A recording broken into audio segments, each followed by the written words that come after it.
Asbun, Assalamualaikum ya Robun. Berjumpa kembali bersama kami dalam konten Podcast Drakor. Akan ada satu drakor yang bakal kami review di sini ya. Dan kali ini drama tersebut berjudul Reborn Rookie. Langsung saja sinopsisnya teh. Ya, jadi Reborn Rookie ini rencananya akan tayang 12 episode di Viu dan mengisahkan tentang Kang Yong Ho yang literally seorang lansia. Iya. Aki-aki, pemilik perusahaan besar yang bertukar jiwa dengan seorang pemain sepak bola bermasa depan cerah yang masih muda. Sebenarnya intinya cuma itu doang. Tapi yang menjadi permasalahan besar adalah si lansia ini memiliki permasalahan keluarga yang sangat rumit. Aduh, iya lagi. Dan parah. Jadi dia harus mempertahankan grup perusahaannya yaitu Choi Sung Group dari kedua anak kembarnya yang berebut dan terobsesi untuk menjadi pemimpin. Sedangkan Hwan Jun Yong, seorang pemain sepak bola yang memiliki masa depan cerah, kenapa bisa terlibat dalam intrik ini? Karena dia ditabrak tengah malam, tabrak lari oleh kedua anak kembar itu. Dan ketika meminta pertanggungjawaban, dia merasa tersinggung karena dihina, direndahkan, dan dilecehkan oleh Kang Yong Ho dengan cara diberikan cek kosong. Waduh, ya lagi. Terus abis kejeduk mereka tukeran jiwa. Di mana logikanya? Karena ini drakor, nggak usah dipikirin logikanya, kita nikmati aja. Iya. Itu kurang lebih sinopsisnya sih. Betul sekali. Saat kita syuting ini dramanya sudah sampai 10 episode. 10 episode. Which 2 episode lagi drama ini bakal tamat. Betul. Tadi Terry sebut bahwa drama ini tayang di Viu. Kalau di channel Korea ini di JTBC. Oh, oke. Jajaran cast yang ada di sini ada Lee Jun Yong. Yes. Mungkin para K-popers mengenalnya sebagai salah satu member dari U-KISS yang nama panggungnya adalah Jun. Dan di sini di drama ini dia berperan sebagai Hwang Jun Yong. Betul. Terus ada satu karakter cewek, dia adalah Lee Jum Yong. Di sini dia bernama Kang Banggu. Yang merupakan anak bungsu dari istri keduanya Kang Yong Ho. Iya benar, yang diasingkan Di Amerika. ke Rengas Dengklok. Ya betul. Kemudian ada seorang CEO dari Choi Sung Group yaitu Son Hyun Jo. Di sini berperan sebagai Kang Yong Ho. Terus juga ada si kembar, nama karakternya di sini Kang Jae Song yang cowok, Jinggu ya. Jingu, iya betul. Terus nyebelin banget dan sangat lemah dan pelin-pelan. Bener. Terus yang ceweknya Kang Jae-kyung. Di sinilah para karakter utama ini yang berkonflik gitu, saling menjatuhkan, saling berusaha juga untuk mempertahankan Choi Sung Group. Betul. Yang kalau kita simpulkan ini sebenarnya masalah keluarga aja gitu. Gila, rumit banget ya masalah keluarga cebol ini ya. Karena masalah keluarga biasa ya cuman yang simpel-simpel aja, ini ternyata rumit dan membutuhkan banyak sekali solusi. Iya benar. Kalau menurut aku, tapi ini ya kalau Reborn Rookie ini sebenarnya kan arti harafiahnya kan terlahir kembali sebagai pemula. Jadi sebenarnya ini emang udah mencerminkan dramanya sih, karena kan dalam drama ini Kang Yong Ho tuh kayak dapat kesempatan kedua untuk bisa menjadi pegawai magang dalam fisiknya Hwan Jun Yong. Dan bisa ngelihat gimana sih perusahaannya sendiri dari sisi luar, dari orang luar. Jadi dia kayak disodorin karma gitu loh, akibat dari perbuatannya dia di ketika menjadi Kang Yong Ho. Kalau menurut gue sih kayak gitu. Aku juga punya sinopsis pendeknya kalau barusan cari cerita. Jadi sinopsis dari aku ini bercerita tentang usaha seorang CEO yang ingin merebut kembali perusahaannya sendiri lewat tubuh orang lain. Bener. Tubuh orang lain itu ya itu tuh si pemain sepak bola itu, si anak magang yang tujuan utamanya adalah akan menjadi pemimpin dari Choi Sung Group. Betul. Gitu. Sebenarnya hal yang paling membuat Kang Yong Ho itu terpukul dan shock itu ketika dia melihat kelakuan anak kembarnya yang dia melakukan dan menghalalkan berbagai cara supaya tujuannya tercapai, yaitu menjadi pemimpin Choi Sung gitu ya. Dia kaget sendiri, dia shock. Padahal itu semua adalah didikannya dia. Dia yang udah mendidik anaknya untuk kompetitif dan ambisius. Tapi ketika dia melihatnya sebagai orang luar dan merasakan akibatnya, itu bikin dia shock sih. Iya benar. Menurut aku kayak gitu. Bagusnya itu adalah ketika dia berubah empat berganti jiwa, ada point of view lain yang dia dapat gitu. Betul. Dan aku ngelihatnya ya itu, lo tuh jangan merasa benar. Benar. Coba lihat dulu dari Sisi- sisi yang lain. Siapa tahu apa yang lo anggap benar ternyata salah gitu. Iya. Bahkan merugikan diri sendiri. Ya dia baru ngerti yang namanya empati ketika dia sudah menjadi orang lain dan dia melihat gambaran dari sikapnya sendiri dari sudut pandang orang lain gitu loh. Benar. Dan ini bisa jadi pelajaran besar untuk para orang tua karena kesalahan terbesar Kang Yong Ho sebagai orang tua dalam mendidik anaknya dalam hal ini adalah ia tuh lebih mementingkan hasil daripada prosesnya. Hal itulah yang membuat kedua anak kembarnya itu menghalalkan segala cara demi mencapai tujuannya. Itu sih kalau menurut gue. Jadi walaupun dia tuh shock gitu ya ngeliat, ih gila kok anak gue sampai sejahat ini ya. Tapi ketika dia merasa seperti itu, kita penonton itu dikasih flashback. Hal-hal apa yang sudah dia lakukan sampai anaknya Kayak gitu. melakukan hal itu. Jadi kayak semacam introspeksi. Ya itu sih bagus sih. Jadi dia nyadar, oh ternyata ini emang salah gue nih sampai anak gue melakukan hal ini gitu. Iya. Terlalu dikasih banyak jalan pintas sih. Betul. Sampai akhirnya si anaknya juga kayak mau mengakhiri usia dari ayahnya sendiri itu tuh. Itu yang parah sih. Itu yang kayak pokoknya apapun gue lakukan asal tujuan gue tercapai. Dan apapun tuh bener-bener apapun gitu loh. Iya. Dan ini jadinya jahat sih. Jadi kayak Bener nggak sekali. punya empati, nggak punya apa. Malah yang bagus adalah anaknya yang diasingkan itu Ah. yang gak diurus secara langsung. Malah dia yang welas asih, Bener. pekerja keras, bisa berempati dan iya gitu Iya. sih. Bahkan si cewek itu tuh Kang Kang Banggel Banggel. itu dia adalah seorang anak cebol yang menyamar.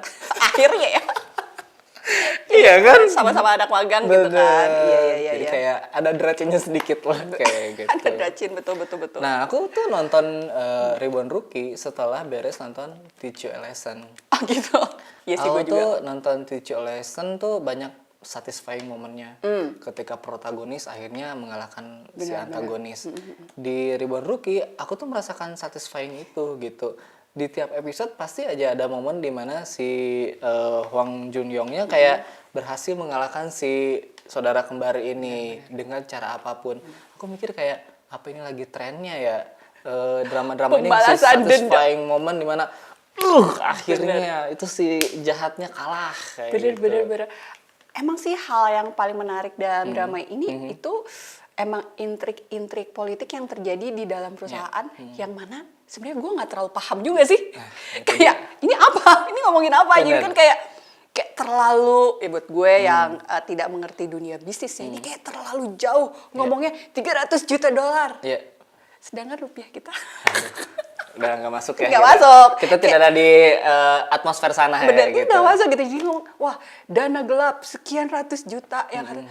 Tapi emang kita nontonnya wah gitu. Nah, Dia itu akan dia. menang, dia setiap kali dia berhasil mengalahkan si kembar, kita ikutan yes. Nah, itu persis seperti paragraf keempat yang aku tulis ini kayak. apa silakan. Aku juga gak ngerti di sini tuh tiba-tiba muncul perusahaan ini. Perusahaan Nama cangkang. perusahaan ini adalah perusahaan cangkang Smile ini. Invest apa? Kita tidak punya dana lagi, tapi kita harus menghancurkan perusahaan itu. Kita harus ambil perusahaan itu agar kita mendapatkan uangnya. Aku totally gak ngerti. Juga nggak ngerti. Itu tiba-tiba datang dari mana perusahaan itu kan sebenarnya aku harus bertanya gitu. Apa? Tolong Bodo jelasin. amat gitu ya. Terus mereka juga ngomongin saham. Bener. Aku yang masih nabung di celengan ini nggak ngerti soal IHSG aja aku nggak ngerti nih. Nggak ngerti. Aduh. Izin. Tapi ketika si protagonisnya berhasil mencari sumber uang, Yes. terus dia mendapatkan dana gelap dari musuhnya 300 dan juta akhirnya US. menang. Terus tiba-tiba datang di sebuah rapat bersama direktur Dengan lainnya. jumawa. Terus datang. Semua ini akan aku kuasai. Wah, aku tuh seneng di situ. Oh iya, gitu. Walaupun nggak ngerti. Ada apa ya tadi? Nggak ngerti. Iya sih, persis kayak apa sih mereka sedang memperebutkan teknologi apalah di perusahaan itu yang kayak ada lelang-lelang gitu. Apa sih di? sih, aku Gue nggak pikir lu mau ngejelasin ke gue. Nggak ada. Sama nggak ngerti. Tiba-tiba harus ke Yugoslavia apa Yevgenia apa iya apa gitu. bener. Ini ngapain? Mereka malah beradegan apa coba? Bulan madu. Aduh. Benar, pura-pura jadi turis Jepang. Ya ampun, aku nggak ngerti lah itu apa, tapi akhirnya dia berhasil mendapatkan tanda tangan dari wali kota. Wah, berhasil bernegosiasi. Aduh, iya sih, gue juga gak ngerti ya. Momen-momen itu aja langsung, walaupun itu tuh gak mungkin kayaknya langsung mendapatkan tanda tangan wali kota di sebuah acara gitu. Harusnya kan resmi, ada ngobrol dulu, ada presentasi dulu, ya kan. Tunggu biasa, dasar drakor. Dasar drakor. Tapi aku yang nonton, akhirnya dia tidak menangkan dan aku yang menang gitu. Terus habis itu langsung nyari ke medsos. Itu tadi maksudnya apa? Tolong jelaskan. GPT. Ya tapi nggak apa-apa. Yang penting kan dia berhasil menang. Nah. Berarti dia berhasil menang dan ya itu sih salah satunya intrik politik yang terjadi di dunia bisnis yang sebenarnya tidak terlalu kita pahami juga sih. Ya itu. Ya, jadi bagus lah drama ini bisa ngebawa kita yang disebut mungkin rookie dalam hal perekonomian ataupun saham sebuah perusahaan, tapi tetap bisa into sama yang terjadi di drama ini. Benar. Iya sih, seru. Oke, aku juga memiliki fakta-fakta soal Reborn Rookie ini. Ternyata orang-orang di balik layar ini adalah para pemain semua. Jadi drama ini disutradarai oleh Ko Hye Jin yang punya nama panggungnya itu Christy Ko. Nah, dia adalah sutradara di balik drama Forecasting Love and Weather dan juga Law School. Dua drama yang aku tonton dan kualitasnya bagus. Kemudian Reborn Rookie itu berdasarkan web novel. Oke. Barengan sama Reborn Rich. Emang vibes-nya mirip ya? Bener, terus penulisnya emang sama. Pantesan. Jadi ini berasal dari sebuah web novel yang kita nonton juga, ada Reborn-nya juga, bahkan ada kemiripan soal tukar jiwa ya. Ya, dan dunia-dunia cebol yang banyak banget saling menjatuhkan itu. Bener, terus juga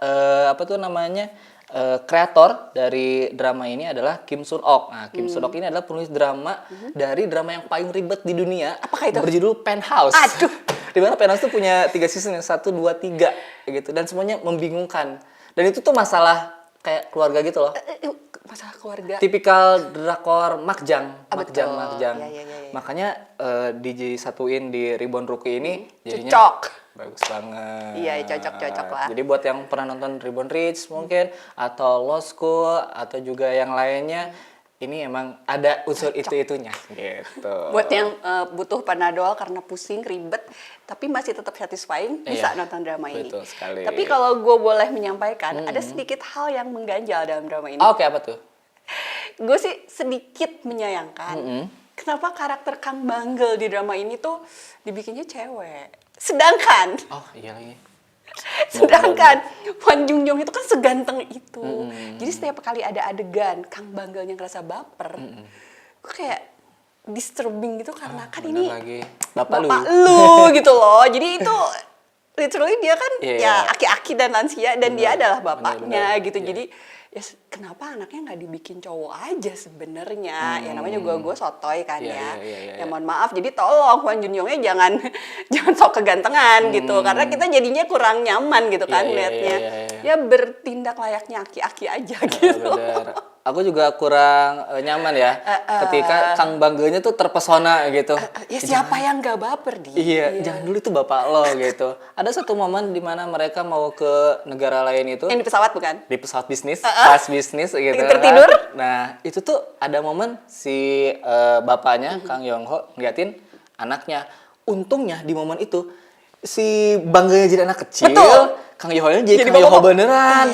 Kebayang kalau itu si Jun sama si Banggel yang udah gede, wah aku keganggu sih. Weird. Bener, untunglah.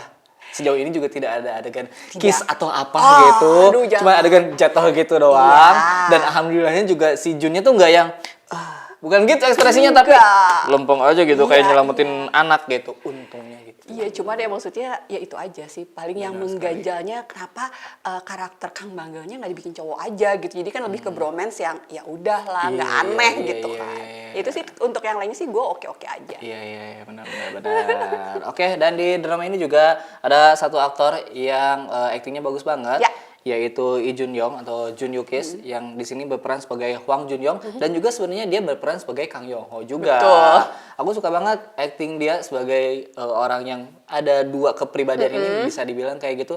Dan ketika dia jadi Kang Yong Ho tuh aku ngelihat banget sosok Kang Yong Ho gitu. Ketika dia kayak gitu katanya. Iya. Terus ketika dia ngomong dengan tangan di belakang dan dada membusung gitu. Itu vibes-nya kerasa tuh banget sih. kakek-kakek gitu. Kakek-kakek banget itu kerasa. Pokoknya vibes gitu. lansianya tuh emang kelihatan banget gitu ya dari gaya bahasa dan vibes lansia yang emang tajir dan berkuasanya tuh dapet sih Lee Jun Young sih, keren sih. Salah satu tantangan buat seorang aktor adalah ketika dia memerankan dua karakter dan berhasil gitu. Dan si Jun di sini berhasil menurut aku. Bener-bener, soalnya pas waktu di episode 10 kalau nggak salah ada kayak dalam imajinasi Kang Yong Ho tuh ada Hwan Jun Young yang lagi kayak ngeberesin peralatan bolanya. Itu beda Jun Youngnya. Itu Jun Young sebagai Hwan Jun Young gitu loh. Jadi sih keren sih kalau kata gue. Nah, buat penonton atau teman-teman yang juga penasaran dengan list dari drama Lee Jun Young, dia itu pernah tampil di drama berjudul Class of Lies. Oke. Jadi anak sekolah. Ini sangat aku rekomendasikan. Jadi menerka-nerka siapa pembunuh dari kasus yang ada di sekolah itu. Terus juga Backstreet Rookie. Bukan pemeran utama, tapi dia ada di drama itu. Tapi dramanya nggak aku rekomendasiin. Terus juga Jun ada di DP 1 dan 2. Oh, ada ya? Dia jadi anak yang kabur dari barak. Iya. Terus juga ada Mas Girl. Oke. Oh, jadi pacarnya kalau nggak salah ya? Iya, Apa mantannya? pacarnya Iya. Nana gitu, kalau nggak salah. Terus juga Melo Movie sama Cheusik. Di sini dia jadi musisi. Oke. Jadi Nonton gue. menarik banget. Terus ada drama berjudul May I Help You. Ini rame, underrated tapi Oh ya, lu suka ya? unik banget ceritanya dan dia main sama Harry di sini. Terus dia juga main di drama terbaik di dunia berjudul When Life Gave You Tangerine. Menjadi mantan. Betul. Mantannya Ayu. Main tersakiti dia di sini karena kalah sama Kim Ibunya. Son Ho. Oh iya, nggak, terus udah gitu dia itu pengalah sekali. Oh iya, ibunya bener. gitu. Terus juga salah satu acting yang baik juga dia tampilkan di Weak Hero Class 2 Oh iya. sebagai salah satu anggota geng yang paling kuat dan yang terakhir di sini Ribbon Rookie. Kayaknya ada satu lagi nggak sih? Sebenarnya banyak banget ya. Oh oke. Banyak Berarti banget, ini lo nggak semua yang ya? aku tonton Cuman semua. ini yang nggak ditonton aja, oke. Soalnya dia pernah main sama Lee Jae Wook, seinget gue. Oh ya? Wah, drama. Inheritance gitu. Oh, kayaknya Ada. Soalnya list dramanya memang banyak. Masih banyak. Tidak semua memang jadi pemeran utama, Pemeran utama. tapi pemeran pendukung juga ada. Iya, Kayak gitu. Jangan tidak lupa juga ada Lee Jung Young yang berperan sebagai Kang Banggel. Oke. Dia juga punya drama list yang bagus. Salah satu yang aku inget banget, dia tuh tampil di 2520. Benar, jadi pacarnya Cho Hyun Wook kan? Iya bener. Di situ kayak anak muda banget kelihatan. Bener-bener. Sementara di sini dia jadi karyawan magang yang mencoba mencari informasi dari para pemimpinnya dengan cara menjilat lewat ini somek. Bener. Terus dia ternyata pernah tampil di ini drama yang awalnya aku kira rame ternyata nggak rame. Apa tuh? Berjudul My Youth. Diperankan oleh Song Joong Ki dan Chun Doo Hee. Lu nonton ya? Gak tamat. Gue nggak mau nonton. Aduh ya ampun. Oke. Dia di My Youth ini jadi apa tuh namanya? Aktris cilik gitu.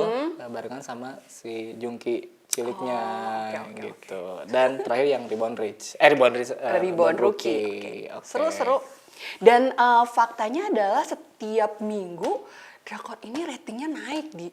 Terakhir tuh episode kalau nggak salah 89 dia sampai 2 digit malah. Sampai 10 dan ya maksudnya untuk ukuran drakor dengan tema seperti ini itu lumayan banget sih. Iya. JTBC Ini kan tipikal yang di tiap episode pengen satisfying itu kan. Jadi sampai ujung harus bener-bener kecapai itu tujuannya. Bener, gitu. karena kita penasaran terus nih ada apa lagi gitu kan. Ya. Dan ada beberapa hal yang bisa kita pelajari dari Reborn Rookie. Betul. Dari Reborn Rookie kita belajar Apa-apa. kalau kekayaan itu bisa hilang kapanpun. Betul sekali. Benar. Terus dan dengan cara apapun. Reborn Rookie juga mengajarkan bahwa kita tuh baru bisa benar-benar merasakan penderitaan ketika kita berada di posisi orang yang menderita itu. Itu Kang Yong Ho banget itu. Benar. Dan Reborn Rookie juga mengajarkan penguasa yang sombong hanya akan jadi penguasa yang tahtanya selalu diperebutkan oleh orang lain. Harus apapun caranya. digulingkan rezim seperti itu. Benar. Rezim yang sudah. Yang dasmu tuh yang nyanyi tuh Iya. udah gulingkan aja rezim itu. paling kan senangnya dijilat sama bawahannya. Tahu-tahu sama wakilnya ntar dari belakang. Tusuk dan ditikam dari belakang. Yes. Ya, kurang lebih itulah review kami untuk Reborn Rookie. Mumpung masih ada 2 episode lagi, saksikan Reborn Rookie di View ya. Di Kalau View. di apa tuh namanya OTT di Indonesia. Kalau channel Koreanya di JTBC. Sebuah drama satisfying yang kami rekomendasikan buat penonton semuanya. Segitu aja untuk konten kali ini. Jangan lupa like, comment, share, dan juga subscribe. Semuanya terima kasih. Kamsahamnida. Annyeong.